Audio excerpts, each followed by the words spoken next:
सा चट्टान है, ठीक है, और वो मतलब ये पहाड़ के पास में है और इधर नीचे खाई है, ठीक है।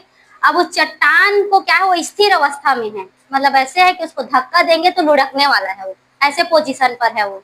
अब वो चट्टान वहां पर है, अब उसको धक्का देंगे ना, बस वो लुढ़कने वाला, जैसे तिरछा रहता है ना। अब यहाँ पर भी कोई सा सामान स्थिर है, उसमें पढ़े हो ना सीमांत घर्षण बल 11th क्लास में, घर्षण वाला सीमांत घर्षण मतलब जहां से वो चलने के लिए तैयार रहता है, उसको लुढ़कने की स्थिति में है। अब उसमें जैसे वो स्थिर है, चट्टान जो है, तो स्थिर है तो कौन सा बल, कौन सा ऊर्जा स्थिर है, तो स्थितिज ऊर्जा, स्थिर है तो कौन सी ऊर्जा, स्थितिज ऊर्जा। और जहां से उसको धक्का देंगे, तो धक्का देंगे तो क्या करना शुरू करेगा, गति करना, तो गति करना शुरू करेगा तो कौन सी ऊर्जा, गतिज ऊर्जा, ठीक। तो स्थितिज ऊर्जा प्लस गतिज ऊर्जा मिलाकर क्या होता है, यांत्रिक ऊर्जा। जैसे पंखा चल रही है, अब इसमें वहां से ऑफ करेंगे तो ये बंद हो जाएगा, तो पहले क्या रहता है, स्थिर रहता है, फिर गतिशील आता है, तो हम लोग क्या बोलते हैं, विद्युत से यांत्रिक ऊर्जा। तो स्थितिज ऊर्जा प्लस गतिज ऊर्जा मिलाकर क्या होता है, यांत्रिक ऊर्जा। ये सब में रहता है, बांध का पानी ऊपर से नीचे गिरता रहता है तो वहां एकत्रित है स्थितिज ऊर्जा, नीचे गिर रहा है तो गतिज ऊर्जा, ठीक। तो वहां टरबाइन चला तो फिर मिलाकर वो यांत्रिक ऊर्जा हो जाता है। तो यहाँ हम लोगों को क्या पढ़ना है, स्थितिज ऊर्जा। समझ में आया, स्थितिज ऊर्जा मतलब वस्तु स्थिर है तो स्थितिज ऊर्जा, और गतिशील अवस्था में आ गया तो क्या है वो, गतिज ऊर्जा। ध्यान दो, पढ़ना क्या हम लोगों को, एक समान विद्युत क्षेत्र में वैद्युत द्विध्रुव की स्थितिज ऊर्जा, ठीक। तो स्थितिज ऊर्जा का व्यंजक निकालेंगे, तो स्थितिज ऊर्जा इक्वल क्या हो जाएगा,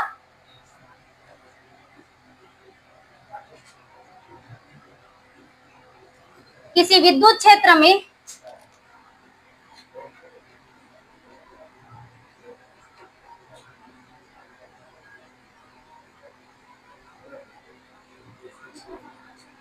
वैद्युत द्विध्रुव पर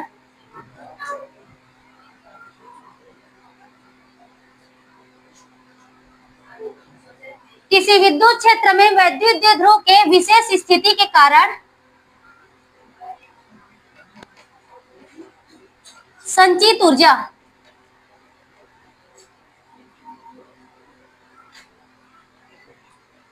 स्थितिज ऊर्जा कहलाती है।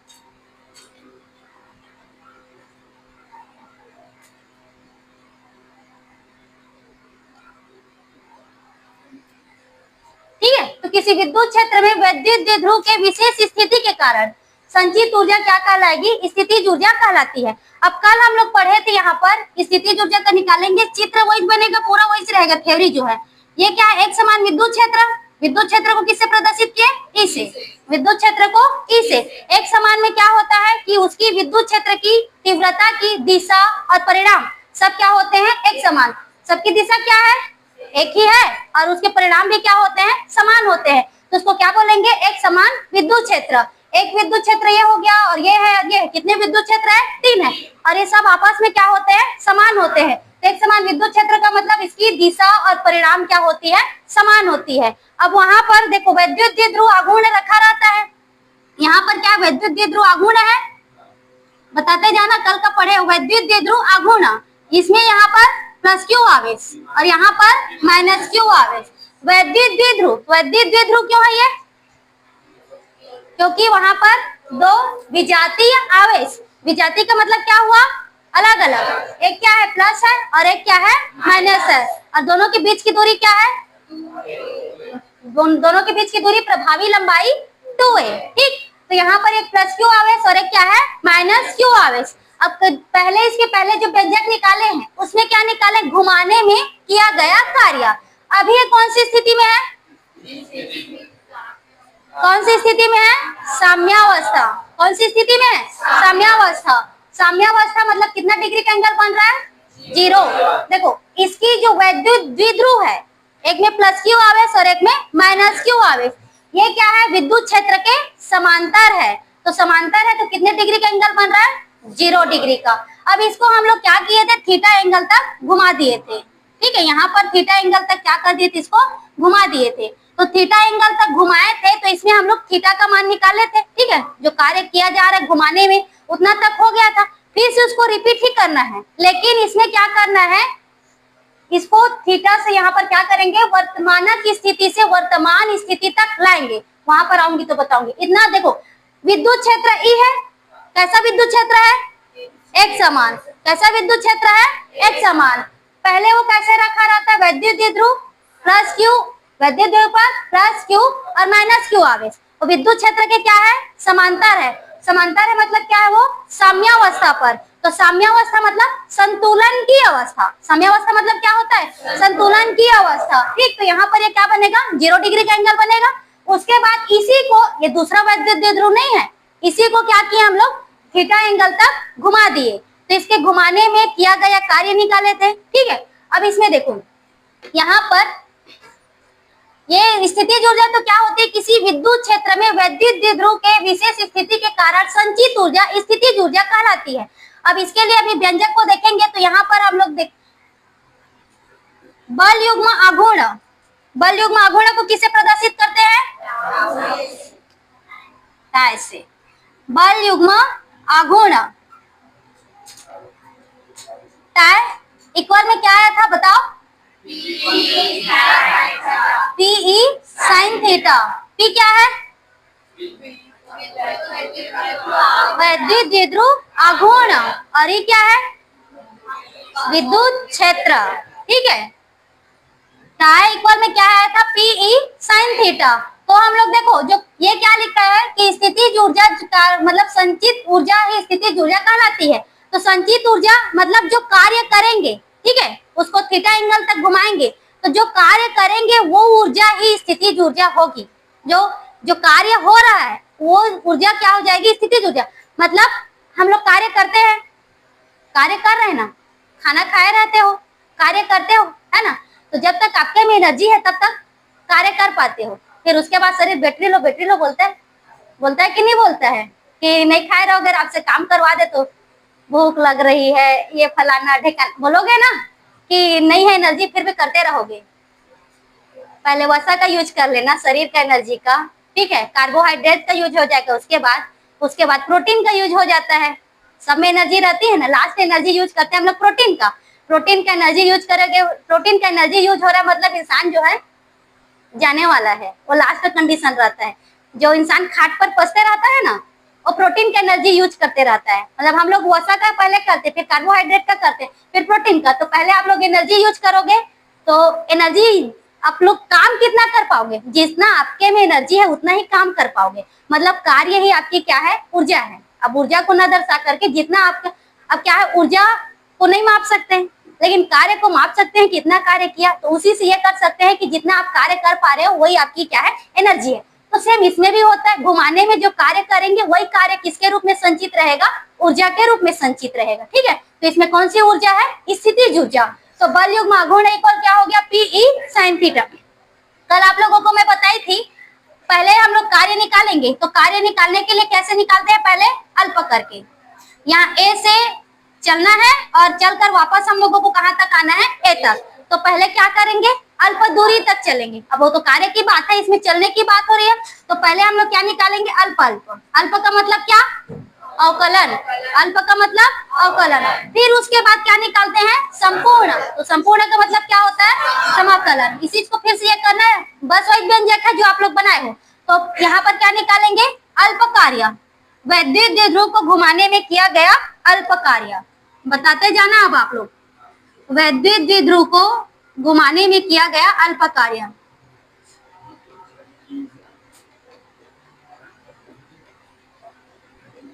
कार्य को किससे प्रदर्शित करते हैं? कार्य को W से।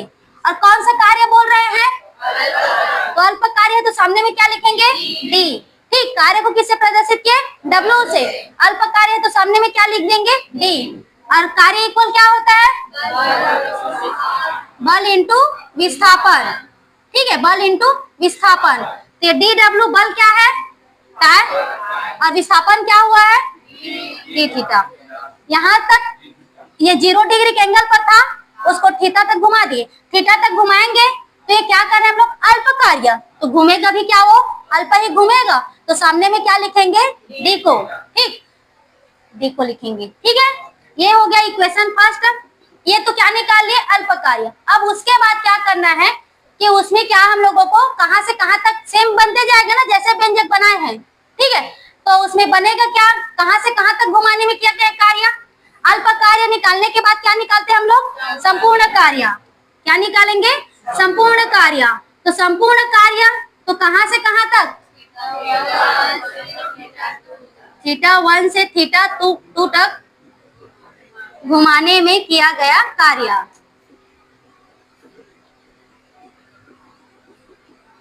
फार्मूला सभी को बताते जाओगे, सबको पढ़े हो, ठीक है। तो संपूर्ण कार्य का मतलब क्या होता है, समाकलन। यहाँ पर कहां तक का, θ1 से θ2 और ये tan d थीटा, ठीक है। इसका समाकलन क्या आएगा, W। यहाँ पर हम लोग समाकलन किसके सापेक्ष कर रहे हैं, W के सापेक्ष। तो सिर्फ dW है तो यहाँ पर क्या आ जाएगा, W बस, ठीक। यहाँ टाई का मान रख दो, क्या हो जाएगा, TE sin theta d theta, ठीक है। W हो गया। यहाँ पर समाकलन किसके सापेक्ष होगा, थीटा के सापेक्ष। d के साथ में जो है उसी के सापेक्ष होगा, तो किसके सापेक्ष होगा, थीटा के सापेक्ष। तो इसको P को बाहर कर देते हैं, तो PE θ1 से θ2 sin थीटा और ये d थीटा, ठीक है। क्या आएगा इसका बताओ, sin थीटा का माइनस कॉस थीटा, क्या होता है, माइनस कॉस थीटा, ठीक। अब यहाँ पर ये कौन सा समाकलन है, निश्चित समाकलन। क्या है, निश्चित समाकलन।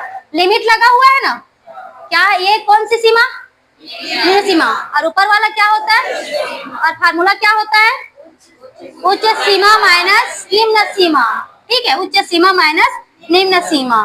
तो W इक्वल ये हो जाएगा PE, और माइनस को बाहर कर देते हैं, ठीक है, माइनस बाहर हो गया। तो यहाँ पर क्या हो जाएगा, cos θ2 माइनस cos θ1। θ2 में ये क्या है, उच्च सीमा, और नीचे वाला क्या है, निम्न सीमा। तो क्या होता है, उच्च सीमा माइनस निम्न सीमा, ठीक। अब ये इतना तक तो आ गया। अब कल जो व्यंजक इसके जो पहले पढ़े थे, घुमाने में किया गया कार्य, तो कहां से कहां तक था, 0 से थीटा, कहां तक था, 0 से थीटा। अब ये देखो, ये डिफिनेशन में क्या कर रहा है, विशेष स्थिति के कारण। तो विशेष स्थिति को बोलेंगे यहाँ पर मानक स्थिति, ठीक। क्या बोलेंगे, मानक स्थिति। और मानक स्थिति का मतलब होता है 90 अंश। क्या होगा, 90 अंश। तो यहाँ पर लिखेंगे मानक स्थिति से वर्तमान स्थिति तक, मानक स्थिति से वर्तमान स्थिति तक, मानक से वर्तमान स्थिति तक लाने में किया गया कार्य।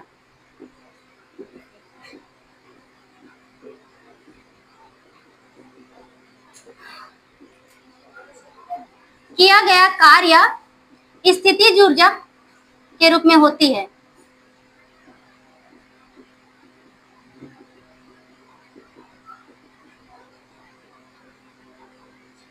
मानक स्थिति, तो यहाँ पर θ1, इसके पहले जो व्यंजक है θ1 का मान क्या लिए थे, 0। तो यहाँ पर क्या लेंगे, मानक स्थिति। मानक स्थिति का मतलब π/2, और ये वर्तमान स्थिति का मतलब यहाँ पर θ2 इक्वल में थीटा, कहाँ तक घुमाए, थीटा तक ही घुमाए, ठीक है। अब इसको रख देंगे तो W इक्वल में क्या हो जाएगा, माइनस TE cos θ2 की जगह पर थीटा, और यहाँ पर क्या हो जाएगा, cos π/2।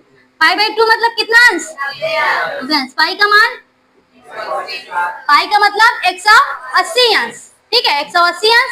और 180 अंश को 2 से डिवाइड करेंगे, कितना हो गया, 90 अंश। तो यहाँ पर ये क्या हो गया, cos 90, और cos 90 का मान 0, ठीक है, cos 90 का मान क्या हो जाता है, 0, और cos 0 का मान 1, और cos 180 अंश का मान -1। जितना 0 का मान रहता है उतना 180 अंश का रहता है, ठीक है, प्लस माइनस का अंतर रहता है। तो यहाँ पर W इक्वल में क्या आ गया, माइनस PE cos थीटा, ये, और ये W कार्य को ही उसमें स्थितिज ऊर्जा के रूप में, तो यहाँ पर इसको प्रदर्शित कर देंगे U करके, स्थितिज ऊर्जा।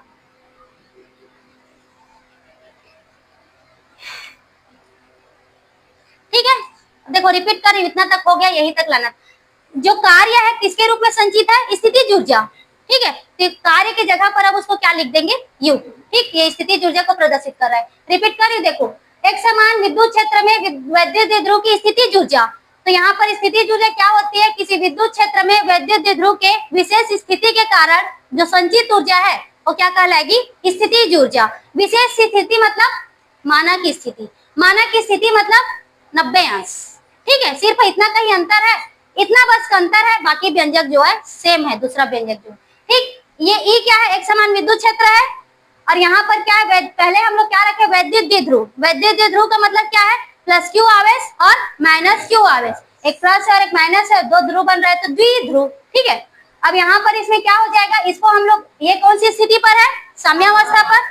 साम्यावस्था है मतलब कितने डिग्री का एंगल बन रहा है, 0 डिग्री। इसी को हम लोग क्या किए, थीटा एंगल तक क्या कर दिए, घुमा दिए, ठीक। अब यहाँ पर ये बल युग्म आघूर्ण को किससे प्रदर्शित करते हैं, टाई से। टाई इक्वल क्या आता है, P sin थीटा, ठीक है। अब ये वैद्युत द्विध्रुव को घुमाने में किया गया कार्य, अब हम लोगों को निकालना कार्य है, लेकिन फिजिक्स की भाषा से हम लोग पहले अल्फा को निकालेंगे फिर संपूर्ण को, डायरेक्ट सॉल्यूशन नहीं होता। पहले क्या हो जाएगा, अल्फा, उसके बाद क्या हो जाएगा, संपूर्ण। अल्फा का मतलब क्या हो जाएगा, अवकलन, और संपूर्ण का मतलब क्या हुआ, समाकलन। तो यहाँ पर ये अल्फा, अल्फा लिखे हो मतलब सामने में क्या लिखोगे, डी, सामने में डी, अल्फा लिखा है, सामने में क्या आ जाएगा, डी। और यहाँ पर कार्य को किससे प्रदर्शित किए, W से, तो क्या हो गया, डी डब्ल्यू इक्वल में क्या हो गया, बल इंटू विस्थापन। बल क्या है, टाई है, और विस्थापन कितना का हुआ है, थीटा का, लेकिन अल्प विस्थापन है तो सामने में क्या लिख देंगे, डी, ठीक है। अब संपूर्ण कार्य तो थीटा 1 से थीटा 2 तक घुमाने में किया गया कार्य, 1 से 2 तक। तो यहाँ पर संपूर्ण का मतलब क्या करेंगे, समाकलन, तो यहाँ भी समाकलन, इस तरफ भी, तो थीटा 1 से थीटा 2, डी डब्ल्यू का समाकलन करेंगे, किसके सापेक्ष हो रहा है, डब्ल्यू के सापेक्ष, तो सिर्फ क्या आएगा, डब्ल्यू ही आएगा, ठीक। और यहाँ पर ये टाई का मान रख देंगे, क्या है, P sin थीटा और डी थीटा। अब समाकलन किसके सापेक्ष होगा, थीटा के सापेक्ष, तो इसको P को क्या कर दिए, बाहर कर दिए। ये फार्मूला है, साइन थीटा का समाकलन करते हैं तो क्या आता है, माइनस कॉस थीटा, ठीक। कुछ फार्मूला को लिखूंगी, उसको याद रखना ही आप लोगों को, समाकलन अवकलन का जो लगभग आप लोगों के फिजिक्स में यूज होगा। मैथ वाले को तो समाकलन अवकलन पढ़ना है, लेकिन 12th वालों का क्या होता है, 11th क्लास में फिजिक्स में पढ़े हो आप लोग पढ़ने के लिए, लेकिन छूट गया रहता है। लेकिन जो यहाँ पर यूज होगा ना ज्यादातर, तो उस फार्मूला को लिखाऊंगी, ठीक है। तो W इक्वल में यहाँ पर क्या आ गया, PE। अब लिमिट लगा हुआ है, नीचे की लिमिट को क्या बोलते हैं, निम्न सीमा, और ऊपर को क्या बोलेंगे, उच्च सीमा। और फार्मूला क्या होता है, उच्च सीमा माइनस निम्न सीमा, थीटा 2 माइनस क्या हो जाएगा, थीटा 1। अब ये हम लोगों को, अब इतना तक तो हम लोग कार्य निकाले, जो कार्य ही है वो किसके रूप में संचित रहती है, स्थितिज ऊर्जा के रूप में। विशेष स्थिति, तो विशेष स्थिति में क्या है, मानक की स्थिति, और मानक की स्थिति का मतलब क्या है, π/2 मतलब कितना अंश, 90 अंश। तो यहाँ पर मानक की स्थिति से वर्तमान स्थिति तक लाने में किया गया कार्य स्थितिज ऊर्जा के रूप में होती है। स्थितिज ऊर्जा को किससे डिनोट करेंगे, U से, तो U इक्वल में क्या हो गया, माइनस P cos थीटा, 2 के जगह पर थीटा है और 1 के जगह पर क्या है, π/2। π/2 मतलब कितना अंश, 90 अंश, और cos 90 डिग्री का मान क्या होता है, 0। तो यहाँ पर ये 0 हो गया, बचा क्या, सिर्फ cos थीटा, तो क्या आ गया, U इक्वल में माइनस P cos थीटा।